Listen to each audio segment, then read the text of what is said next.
Ethiopia, a land of emperors and resilience, cradled by mountains and history. For centuries, its story was tied to the sea, the Red Sea's waves lapping at its shores through ports like Assab and Massawa. But in 1993, that lifeline severed. Eritrea's independence left Ethiopia landlocked, a nation of 120 million, cut off from the waters that once fueled its trade, its dreams. Now, a voice rises from Addis Ababa. We seek no war, Ethiopia declares. Our fight is for dialogue, for peace. Yet, the Red Sea remains an existential heartbeat, a matter of survival. What happens when a giant awakens, yearning for the coast, but bound by a promise of calm? This is Ethiopia's crossroads, a quest for the sea without the shadow of conflict.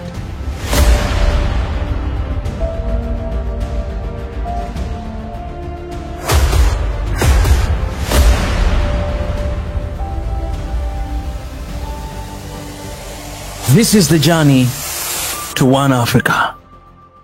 Ethiopia's declaration: we have no intention of engaging in conflict with Eritrea for sea access. We desire dialogue instead, is a calculated blend of restraint and resolve. Spoken amid rising tensions in the Horn of Africa, it reflects a nation grappling with an existential need, a lifeline to the Red Sea. For Ethiopia, a landlocked giant of 120 million people, this isn't merely a logistical issue, it's a matter of survival, identity, and economic destiny. Yet, in a region where borders have been redrawn by war, Ethiopia's choice to pursue peace over confrontation signals a strategic pivot. What drives this approach, and can dialogue truly unlock the sea? Ethiopia's relationship with the sea is steeped in history. For centuries, as the kingdom of Aksum and later the Ethiopian Empire, it thrived as a maritime power. Ports like Adulis connected it to Rome, Persia and India, funneling gold, ivory, and frankincense across the Red Sea. This access persisted into the 20th century under Italian colonial rule and post-World War II federation with Eritrea. The ports of Assab and Massawa were Ethiopia's gateways, handling 70% of its trade by the 1980s. That changed in 1993.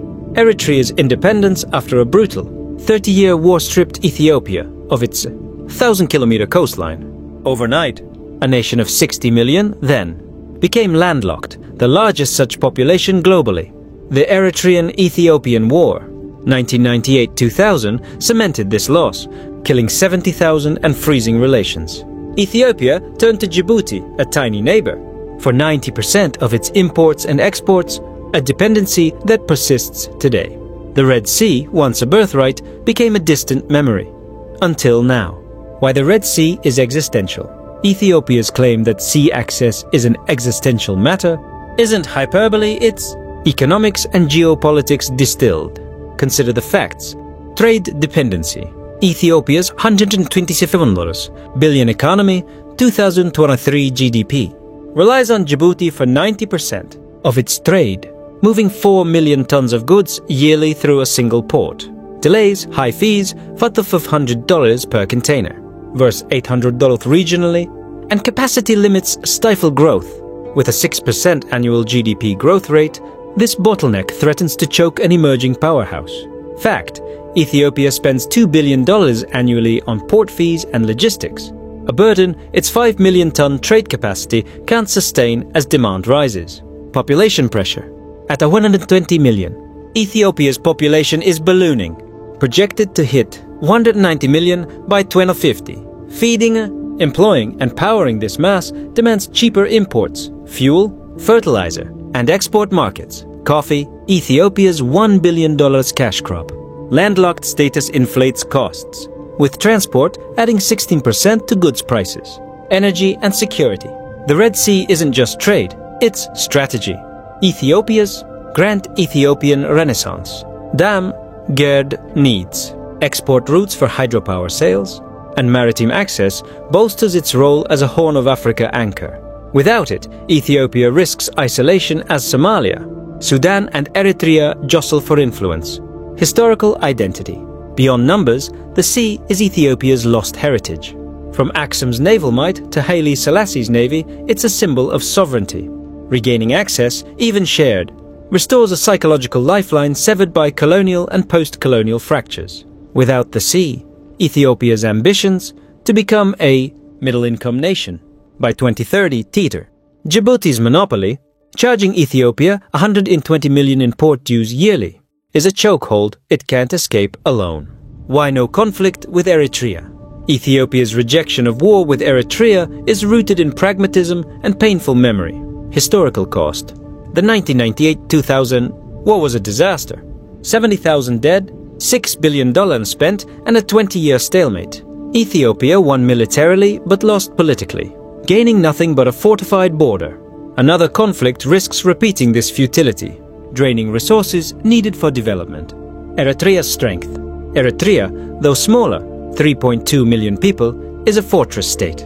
Its 200,000-strong army, mandatory conscription, and coastal defenses make it a tough foe. Assab, 900 kilometers from Addis Ababa, is logistically daunting to seize and hold. Regional fallout. War would destabilize the Horn, already reeling from Somalia's chaos and Sudan's civil war. Ethiopia's 2020-2022 Tigray conflict, 600,000 dead, left it wary of overreach. Alienating Eritrea, a potential ally under 2018's peace deal, could ignite proxy battles with Djibouti or Sudan. Global backlash. Conflict risks Western sanctions. Ethiopia relies on $1 billion in US aid yearly and could derail. Its BRICS bid, applied 2023. Prime Minister Abiy Ahmed, a Nobel Peace Prize winner 2019, stakes his legacy on diplomacy, not bloodshed. Ethiopia knows war is a losing bet. Eritrea's ports, though tantalizingly close, Assab is 70 kilometers from Ethiopia's border, are a prize too costly to snatch. The push for dialogue and discussion. Ethiopia's strategy, engage in dialogue and discussion, is a bid to rewrite the rules of access. Bilateral talks with Eritrea. The 2018 peace deal thawed ties, reopening borders briefly. Ethiopia now seeks a deal, shared port use, joint infrastructure, or leased access to Assab. Eritrea's President Isaias Afwerki, wary of Ethiopia's size, resists, but economic incentives. Ethiopia's trade could boost Eritrea's $2 billion GDP might sway him. Energy and security. The Red Sea isn't just trade, it's strategy. Ethiopia'S grant Ethiopian Renaissance.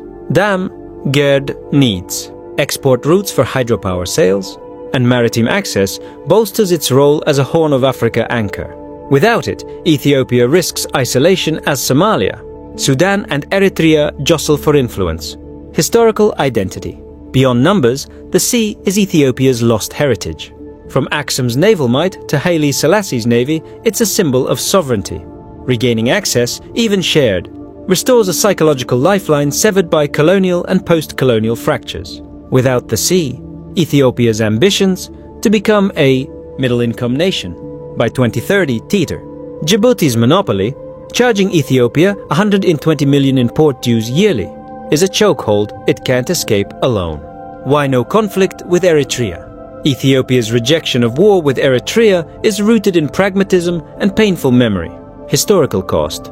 The 1998-2000 war was a disaster. 70,000 dead, $6 billion spent, and a 20-year stalemate.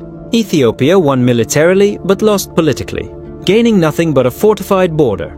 Another conflict risks repeating this futility, draining resources needed for development. Eritrea's strength. Eritrea, though smaller, 3.2 million people, is a fortress state. Its 200,000-strong army, mandatory conscription, and coastal defenses make it a tough foe. Assab, 900 kilometers from Addis Ababa, is logistically daunting to seize and hold. Regional fallout. War would destabilize the Horn, already reeling from Somalia's chaos and Sudan's civil war. Ethiopia's 2020-2022 Tigray conflict, 600,000 dead, left it wary of overreach. Alienating Eritrea, a potential ally under 2018's peace deal, could ignite proxy battles with Djibouti or Sudan. Global backlash. Conflict risks Western sanctions. Ethiopia relies on $1 billion in US aid yearly and could derail. Its BRICS bid, applied 2023. Prime Minister Abiy Ahmed, a Nobel Peace Prize winner 2019, stakes his legacy on diplomacy, not bloodshed. Ethiopia knows war is a losing bet. Eritrea's ports, though tantalizingly close, Assab is 70 kilometers from Ethiopia's border, are a prize too costly to snatch. The push for dialogue and discussion. Ethiopia's strategy, engage in dialogue and discussion, is a bid to rewrite the rules of access. Bilateral talks with Eritrea. The 2018 peace deal thawed ties, reopening borders briefly. Ethiopia now seeks a deal, shared port use, joint infrastructure, or leased access to Assab. Eritrea's president Isaias Afwerki, wary of Ethiopia's size, resists, but economic incentives. Ethiopia's trade could boost Eritrea's $2 billion GDP might sway him. Regional cooperation. Ethiopia pitches a Horn of Africa bloc, integrating Djibouti, Eritrea and Somalia. A 2023 memorandum with Somaliland for port access. Berbera shows its multi-pronged approach. Peaceful diversification to ease. Djibouti's grip. Economic leverage. Ethiopia's GERD and $5 billion in exports. 2023, give it clout. Offering Eritrea hydropower or trade revenue could turn rivalry into partnership. Echoing Traore's BRICS pivot in Burkina Faso. Alliances without subjugation. International support. Ethiopia lobbies the African Union and UN, framing sea access as a development. Right under Article 125 of the UN, Convention on the Law of the Sea, which urges landlocked states and neighbors to cooperate. The goal? A negotiated win. Say, $500 million yearly in savings from direct sea access without firing a shot. Challenges and implications. Ethiopia's peaceful path faces hurdles. Eritrea's suspicion. Isaias fears Ethiopia's dominance. Without trust, talks stall. Assab's militarization, UAE base, until 2021, complicates deals. Djibouti's resistance. Losing. Ethiopia's business threatens Djibouti's $3 billion economy, potentially souring relations. Internal pressure. Ethiopian. Nationalists demand action, peaceful or not, testing. Abiy's resolve as Tigray scars linger. Yet success could reshape the Horn. Affordable trade fuels Ethiopia's rise, stabilizing a region of 200 million. Failure risks escalation. Economic. Strangulation might push Ethiopia to flex its 300,000 strong army, despite its words. Peace as power. Ethiopia's stance is a tightrope walk. Access to the Red Sea is a lifeblood, but war is poison. By choosing dialogue, it bets on reason over rifles. Seeking to heal a 30-year wound with Eritrea, Traore fights neo-colonialism with defiance.